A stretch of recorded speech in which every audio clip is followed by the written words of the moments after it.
This is genuinely humiliating, as there has been so much going wrong with the New York Jets throughout this season that the newest reports and newest quotes coming out surrounding the Jets are just absolutely horrible to witness. While also, you thought things couldn't get worse? They just did, and we're going to explain exactly the new update that has things even worse than before. But as I always say, we're still going to have fun, and we're still going to talk about the Jets on this channel no matter what's going down, and we're going to jump right into it as always. So guys, make sure that if you're enjoying the content, to subscribe if you're part of that 65% that is not subscribed to Jets Digest. I know some of you probably don't even know this face anymore if you haven't been following the channel for that long.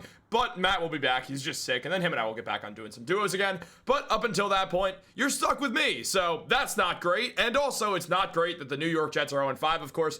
But this is genuinely humiliating, as we have a new update on the Jets after quotes from one of the Jets franchise players in Sauce Gardner that is absolutely, if you thought things weren't already embarrassing, they just got a whole lot worse. And I'm going to explain exactly why throughout this, while also then talking about an update on the Jets that literally none of us needed right now, but we still have it. So guys, jumping right into it, there was a recent quote just about the Jets with Rich Cimini saying, cornerback Sauce Gardner said he's losing sleep, trying to process what has gone wrong. Blown assignments are a common theme, which suggests players are struggling to grasp Steve Wilks' system. Frustration is building among players, one source close to the team said. On Sunday, Dallas scored 3 walk-in touchdowns. Another was a 43-yard touchdown pass to George Pickens. Gardner beat on the play, called it a busted coverage, suggesting he should have had safety help. Now look, me and Matt talked about this a lot. We talked about this a lot with Aaron Rodgers.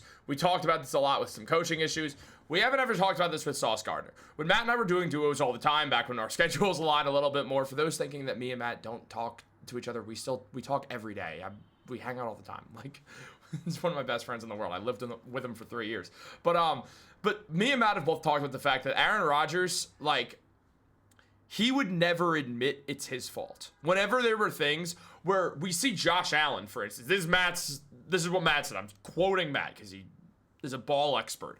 He said, he's like, look at Josh Allen. He could have nothing that's wrong with the situation and be asked what the issue is, and he'll be like, no, it's my fault. I should have played better, and we wouldn't have been in this situation at the start. That's how Josh Allen reacts. Sauce Gardner, after George Pickens beats him, he says it's a blown coverage where he expected a safety to be there. Whether that is true or not, and we're hoping it is, it's just not a good look. Because look, yeah, maybe there should have been a safety there. And Sauce is like, yeah, I don't know what Steve Wilks was doing, or whoever the safety was in the situation. I don't know what he was doing. Like, it could have been either situation.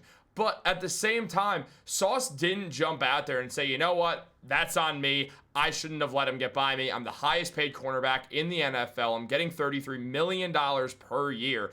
I should have been better. It's just what should have happened, and I did not do better, and that is my fault. We didn't see Sauce Gardner go out there and say that. We didn't see that at all, in fact. And it is just a real, like, for lack of a better word, it just sucks to hear. Like, I mean, just looking at what was mentioned right here by Victor Green when Sauce Gardner said that he feels like he gets flagged more often than the other team because they're not winning, saying that he believes players on winning teams get away with egregious penalties. Victor Green says, see, this is the type of interview I don't like. I don't agree with his sentiment. You get called because you're holding beyond 5 yards. It has nothing to do with our record. Take responsibility and move on. Don't blame the refs. Use better technique. Let's be better. So that's the thing. Green's right. Why is it that we're seeing this again, like with Rodgers, where Rodgers was like blaming everyone but himself for issues on things that were his fault? Even if this wasn't Sauce's fault, which he got away with a lot of holding in his first 2 years in the NFL. But why is he always blaming someone else? Why is he never once said, oh, I should have been better? I know Sauce Gardner's great. Not this season, but I know he's great. So to see him not be willing to take any sort of like blame for this feels almost out of character for Sauce. And the best way to put it, doesn't feel like he's that type of guy to go out there and be like, it's not my fault, it has to be someone else. Like, so seeing that definitely does suck. It definitely just hurts to see Sauce not willing to own up to stuff. He should be better no matter what. And the Jet Press mentioned Gardner's in the midst of his worst NFL season to date. The former Cincinnati Star has received a Pro Football Focus grade coverage grades below 60 in 3 consecutive games. He posted 3 games below 60 in all of 2024 and just 1 in 2023. Yet, every time he's been asked about either his team struggles or his own personal struggles, Gardner has deflected blame to external sources. Again, compare these responses to what Garrett Wilson says after every game. Things are seriously problematic because Wilson is not doing that. Garrett Wilson's being a leader, and as essentially sports put it, thus far, Sauce Gardner has a 94.0 passer rating when targeted, placing him 36th among 73 qualifying corners with an average to give up yards of 14.1 yards per catch and conceding receptions every 15.1 snaps. These figures rank him as the 17th worst among the defensive linemen. Now, in one stretch, he posted coverage grades of 30.2 and 47.9 consistently this season, falling below his past elite levels to around 60.6 in 2025. Sauce Gardner is just not having a good season thus far. Last year, he was dealing with injuries, and this year, we don't really have a rhyme or reason. Unless Steve Wilks' system is actually that bad, and it might be. The Jets' defense doesn't have a ton of great names, so there's no pass rush that's really there whatsoever, which isn't helpful for Sauce or for anyone. The cornerback situation, it's just Sauce because Brandon Stevens has not worked out thus far. The defense sucks. Does it not? Does the defense not suck? Our linebackers are good. Quinnen Williams is good. Jamie and Sherwood is good. Is anything else good? Is anything? I mean, he's good. Quinnen Williams is good. Quinnen Williams has been good. Quinnen Williams has been good for nearly a decade. What has Quinnen Williams done in his career? Nothing. Because he plays for a team that can't get it right, and it is not his fault. If anyone is going to delegate blame to someone else, Quinnen Williams is the one person allowed to do that. So to see that is absolutely infuriating for a guy who has been here since pre-pandemic football. It's really, really frustrating to see Sauce go out there and delegate blame to other people when he's having a bad season. He just got paid to be the best cornerback in the NFL. He is not that. He's not tackling people. He's not playing the way he should be playing.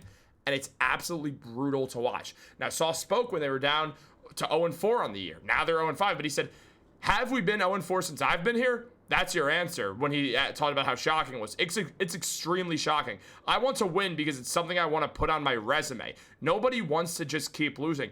But also, it's not about your resume. Sauce, I need to also take a break right here and say Sauce Gardner is my favorite player on the Jets. Love Sauce.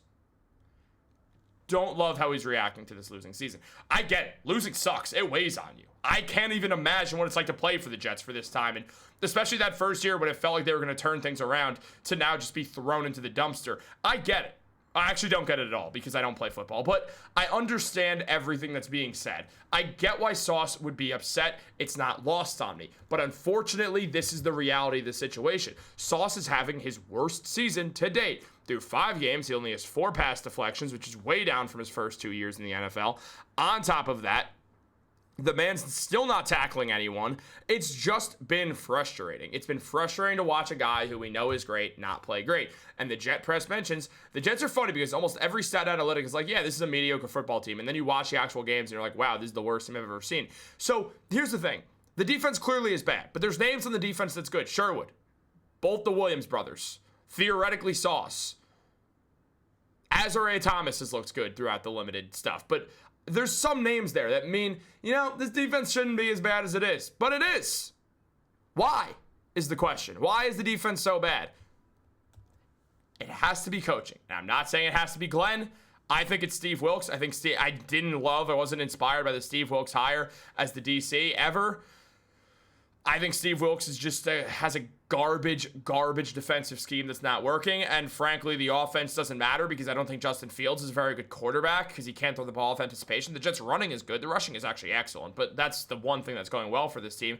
And you can't win games with great rushing when the other team is just airing it out over the Jets nonstop. It's impossible to do that. So it's forcing the Jets. The Jets felt no sense of urgency to go get any wide receiver help for Garrett Wilson or for Justin Fields. So it's just a stupid situation. I don't think Darren Mougey has done a good job at all as the GM of this team so far. I mean, Armand Membo looks solid, but he's looking worse every game like the rest of everyone on the Jets because there's clearly a coaching issue here. And I don't know if it's fully on Aaron Glenn, but it partially is, and something has to be fixed because, again, as I started this video, I'm going to end it. This is genuinely getting just straight up humiliating. Guys, what do you think? Let me know in the comments down below. Like this video, subscribe, turn on post notifications. Have a great day. Go Jets always, no matter what.